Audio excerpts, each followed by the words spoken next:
We're here on this extraordinary trip in Lucca, which is in the Tuscany region, and we're discovering all about Puccini. You know, he wrote all these incredible operas like La Bohème and many, many others. And I am so excited to explore this with you. Puccini's house just behind us, you know, and it's in this little square close to an incredible place that is St. Michael's Square. I mean, everywhere you go in this town, you find an inspiration to produce the beauty. And I think that Puccini was born in one of the spot more incredible, one of the most incredible places, because just opening the window every morning, you could see the beauty of San Michele's Church. Since 1200, an incredible church, one of the 50 churches that are still standing in this town. 10 of them are monumental. So I think that an inspiration that an artist is able to take comes from what's around him, from the people, from the food, from the beauty that along the centuries this town was able really to stratify since the Roman time till nowadays.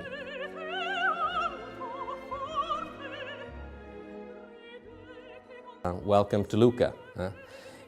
I am Gabriele Calabrese, a local guide, and we are in one of the most representative place in the town, a town that has a millenary history that was stratified along the centuries with incredible buildings, but this building is really representative because it belonged to one artist that I can tell you exported Lucca in the world, you know, and I'm speaking about Giacomo Puccini, the famous composer. He was born in this building, in this house, in the 22 December of 1858. And it was part of a big family with an incredible tradition. The town of Lucca had an incredible tradition along the centuries about music. Was a town that along the centuries always expressed in the buildings, in the painters, in the architectures, but then in the music, the beauty of this area. We're in the northwest of Tuscany.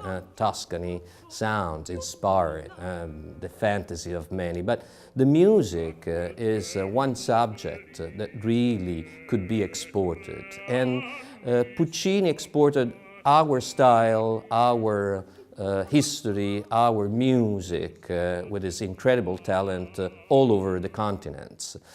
Well, this place is the coon, we can say, where this music, his music, was produced, because this is a condominium that now it's a museum since 2011, and is the place in which he was born, with the big family that he had.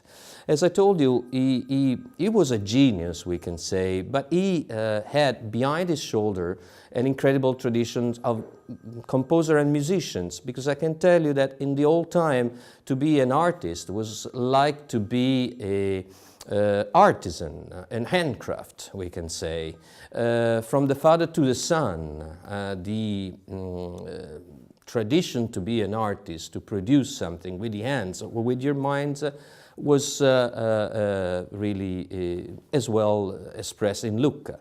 And so the Puccini families that originally in the 17th centuries were coming from the countryside became and was in charge to be in a society in which there were many composers, instead the family that had to produce the official music for the little state of Lucca, the little republic of Lucca, along the centuries.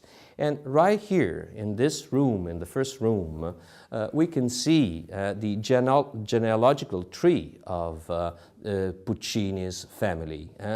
And we can see that already existed another Giacomo, Giacomo Senior. And you can see that Giacomo Senior was one of the best, considered to be in the 18th centuries, one of the best composer, not just in Lucca and Tuscany, but in Europe. We don't speak so much about, and we don't have a memory so much about those artists of those times in Lucca. But I can tell you that they were really good. And then looking all around, you can see all the ancestors that were in charge as well to be the master of chapel of the Republic of Lucca. But what characterized really this room, more than all the other things, and of course we have many record scores where the music of Puccini and the ancestors is present, is this piano. That is really fantastic. This is not a relic, but I can tell you something that is still alive, is the last piano that Puccini had. And it's a Steinway and Sons that he got in the last part of his life.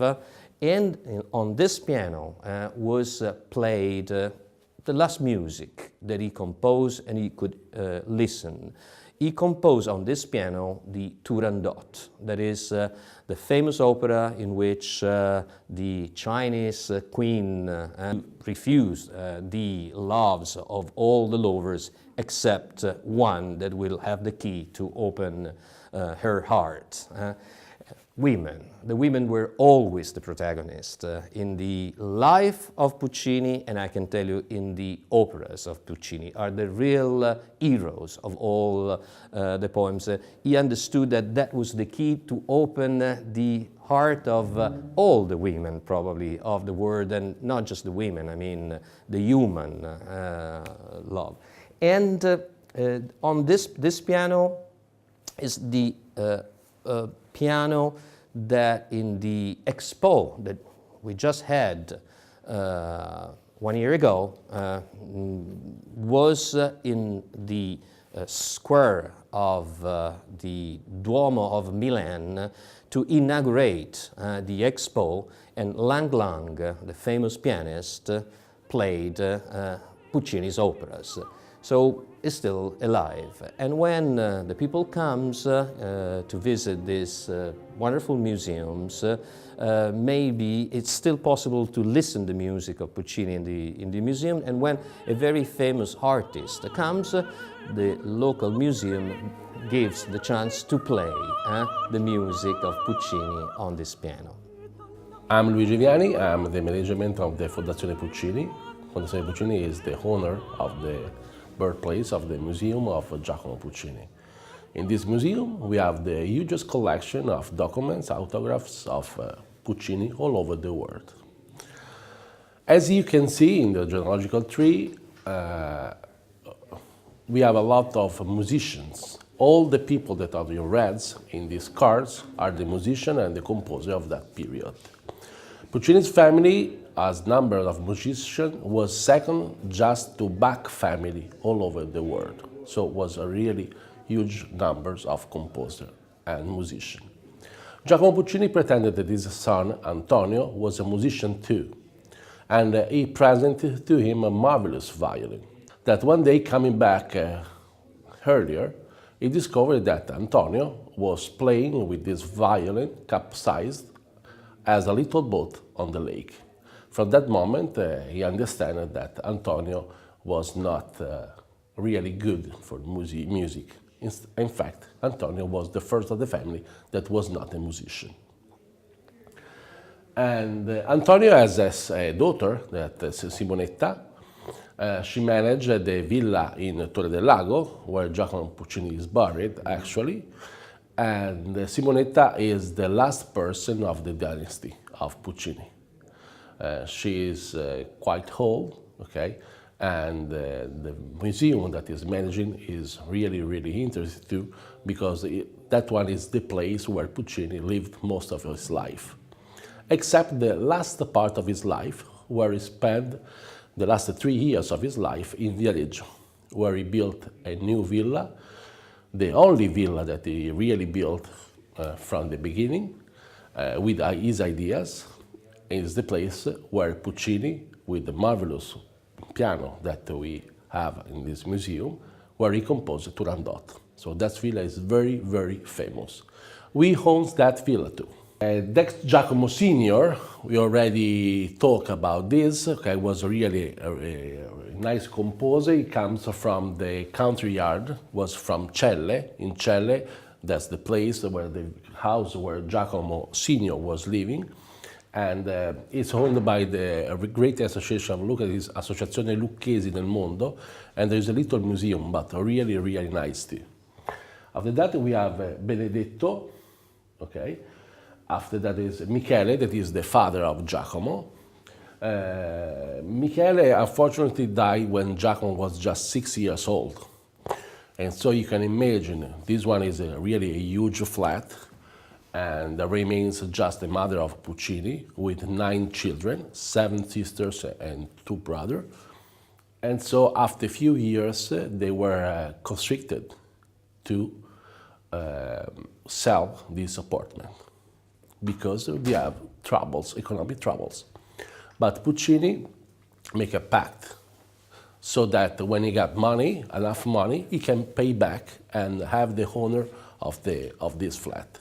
With the success of Manon Lescaut, Puccini paid back and became the owner of this flat. This is the conservatory in which Puccini studied, I mean the institution of course, in which he studied and in which his father was the director, Michele Puccini. This is also the oldest conservatory of Tuscany, and the one who founded was Puccini. But the dedication that we have nowadays instead is to Boccherini, that is there. Boccherini is very famous for one music in the world. You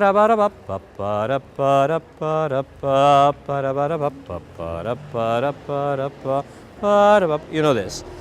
I don't say that it's the worst that he did, but it's the most popular. Maybe you know about Master and Commander, the music played in the streets of Madrid during night. That's a fantastic. And he did wonderful music in Spain. Why? Because in Lucca there was already Giacomo Puccini families. So 2 competitors, they could stand together. So he moved, and he was the one who invented the Quartet of Arch, for example, and he moved in Spain, and he did a great career, we can say. And now, of course, Lucca reminded, thanks to the dedication to the conservatory, in which we have wonderful talents nowadays as well. There is also Boccherini open. There are sections, lessons, we can say, that teachers coming from all over, they come and they are open to the public, so they make concerts. And this is in winter and in summertime as well.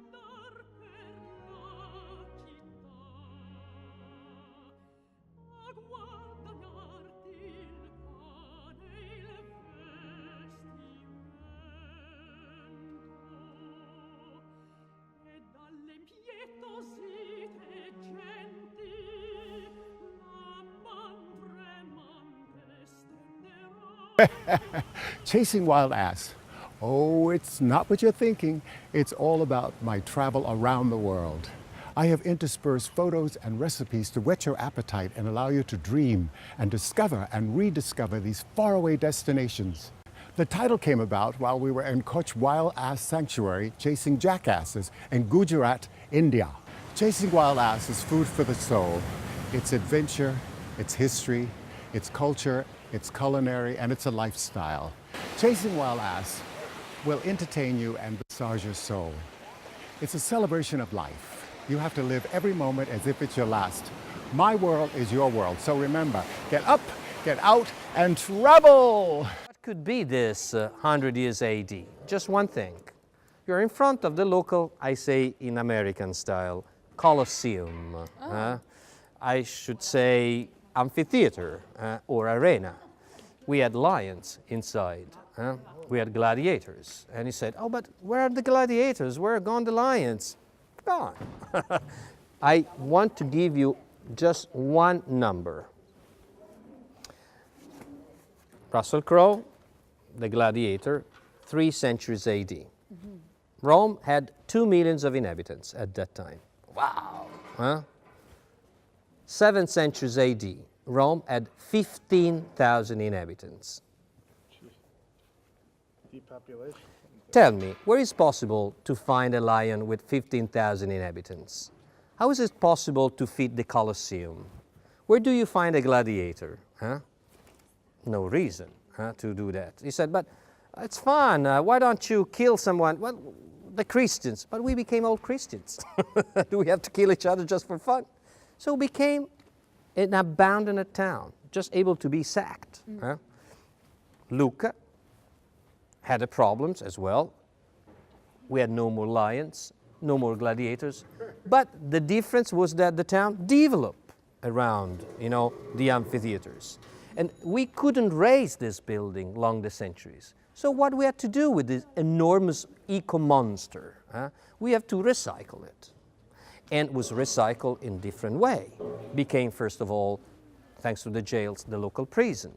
Then became stables, then houses, then stores, and then a slum with prostitutes, with kitchen gardens inside, all the steps were gone, and then barracks, buildings, till when the Napoleon sister, so smart, she chose an architect, like local architect, very young, Lorenzo Nottolini. You will find him probably just in Wikipedia, no other places. Lorenzo Nottolini, a genius for this town, because he was educated by this lady to the classicism. He was a talent, and when he was very well educated, then the French, they move away. We had Maria Louise from Bourbon, that became the Duchess of Lucca. But she had wonderful architects. They were able to combine the history with the future. So they said, what to do with this? We have so many markets spread in the town in front of the churches. Not nice. Why we don't find a place just for a market? Which one? The old amphitheater, yes, but inside there are kitchen, garden, walls. I will change it, but in a very sensitive way, because he left the outside stratified with all the several periods that this building had. But when we enter inside, we jump inside an incredible place. There is also another reason why the church is facing in that direction, not just because it's the main streets, but can you see that building over there? That building is like Dr. Jekyll and Mr. Hyde. Because who was Dr. Jekyll and Mr. Hyde? On the same body, has a face, the good one, Dr. Jekyll, but then in the night was the bad one. To take off the mask of this building that looks like all the others, we have just one chance. You know which one? We have to go behind to see the real face of that building. And I will show you Mr. Hyde.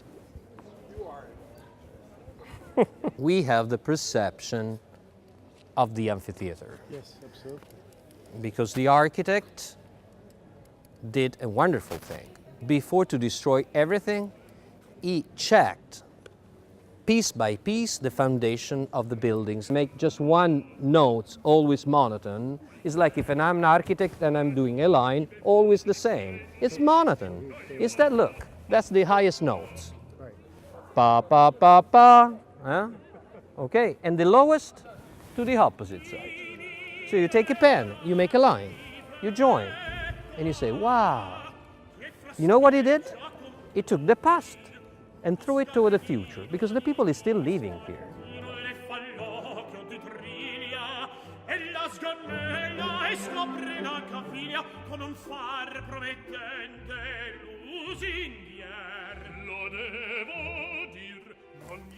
I am Silvano Tofani, member of the Associazione dei Lucchesi del Mondo. It's an association who connects all the thousands of Lucchesi who has immigrated around the world.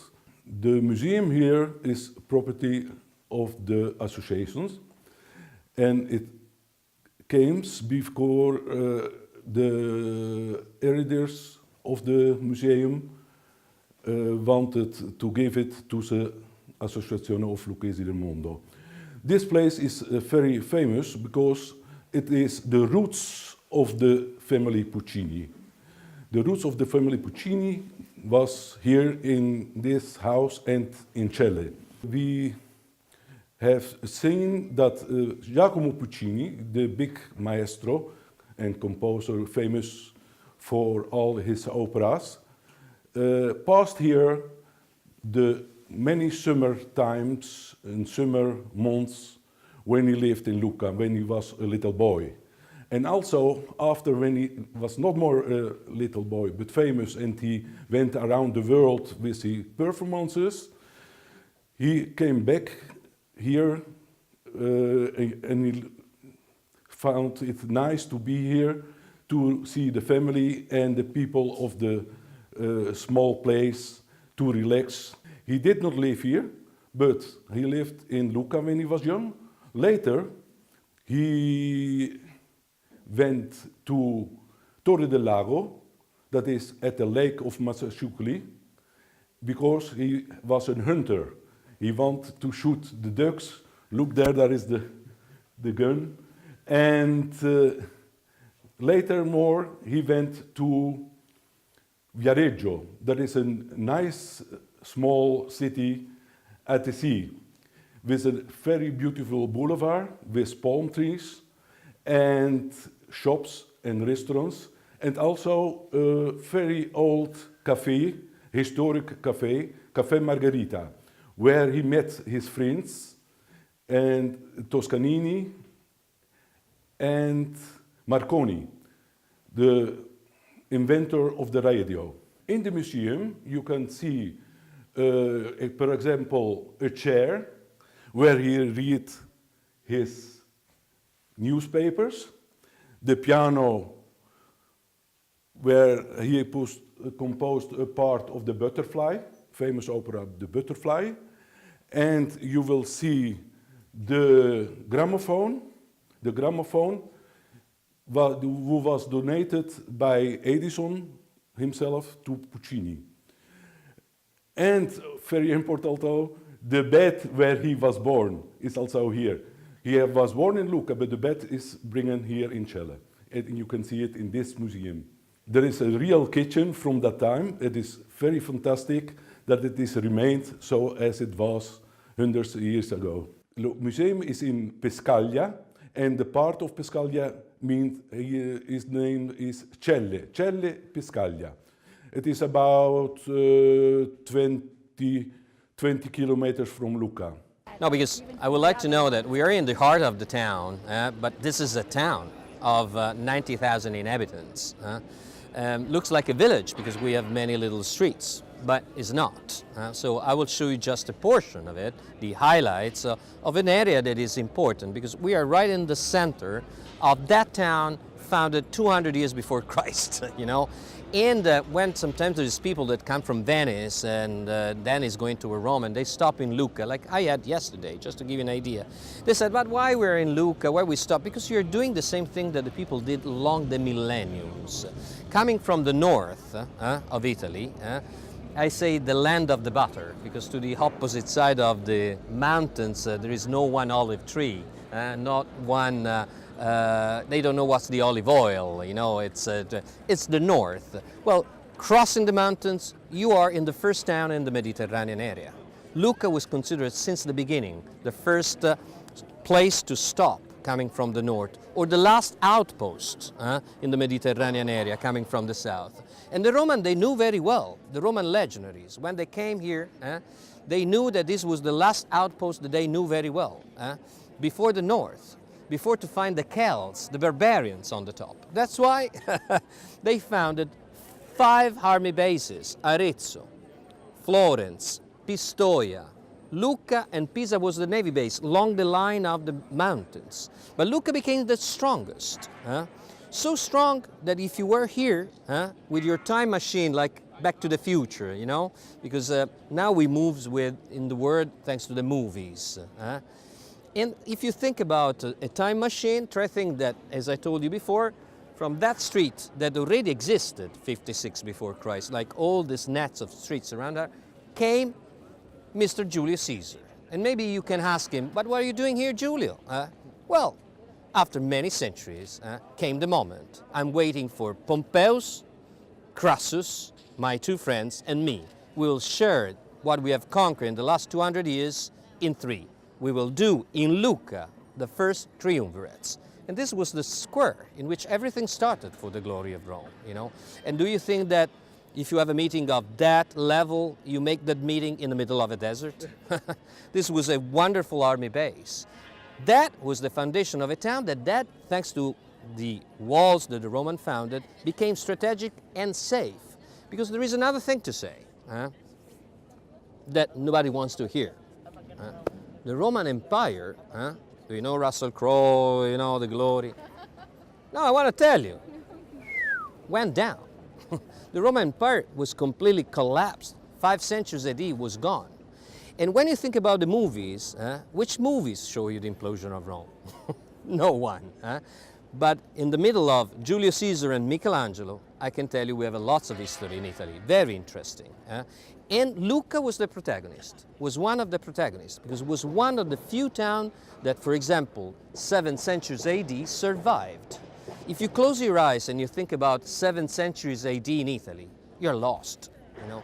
Instead, this town, thanks to its fortification position, strategic position, survived, and was one of the 3 towns, 8 centuries AD, able to mint a coin in the north of Italy.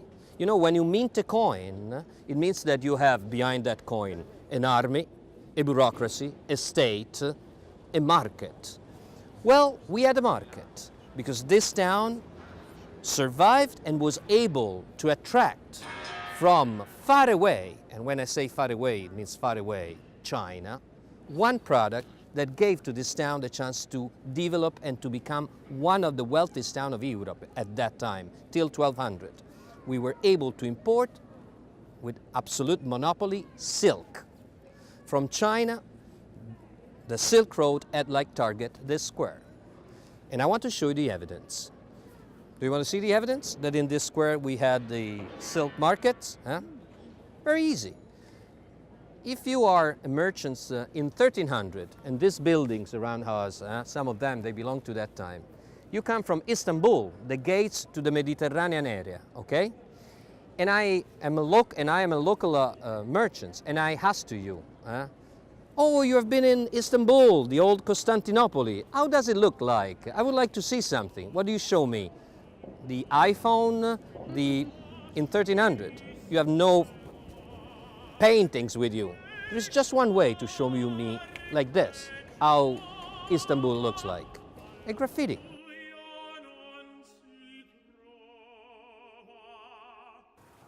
Wow, what an experience learning all about Puccini. I mean, his whole lifestyle, his operas, my God, Madame Butterfly and La Bohème, everybody knows the music. This has been an incredible education here in Lucca, and I can't wait to return. Remember, my world is your world, so get up, get out, and travel!